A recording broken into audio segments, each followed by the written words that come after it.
Hello guys, ഇപ്പോൾ ജാസ്മിനും ഋഷിയും ജയിലിലേക്ക് കയറിയിട്ടുണ്ട്. ഇപ്പം അവർക്കുള്ള ടാസ്ക് കൊടുക്കാൻ വേണ്ടി നന്ദന ക്യാപ്റ്റൻ കൊണ്ടുവന്ന് കൊടുക്കുന്നുണ്ട്. എന്തായാലും ജാസ്മിനെയും ഋഷിയെയും ജയിലിലേക്ക് പറഞ്ഞു വിട്ടിരിക്കുകയാണ് കുടുംബാംഗങ്ങൾ.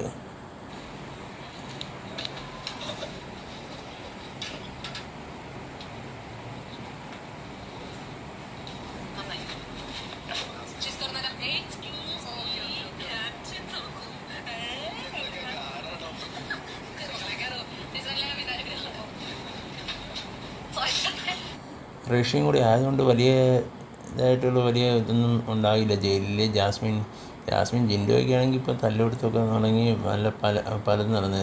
ജാസ്മിൻ്റെ കാര്യം ആയതുകൊണ്ട് അറിയില്ല. ഇനിയിപ്പം കണ്ടൻറ്റും സ്ക്രീൻ സ്പേസ് ഉണ്ടാക്കാൻ വേണ്ടി ജയിലിൽ കിടന്നിട്ട് ഋഷിയെ പിടിച്ചിട്ട് മൂലയ്ക്ക് ബൈത്ത് ഒട്ടിക്കുമെന്നും അറിയില്ല. എന്തായാലും ഋഷിയുടെ ഇന്നത്തെ രാത്രി കോളമായിട്ട് ഇത് തന്നെയാണ്. ജാസ്മിൻ എന്താ ചെയ്യാൻ പോകുന്നത്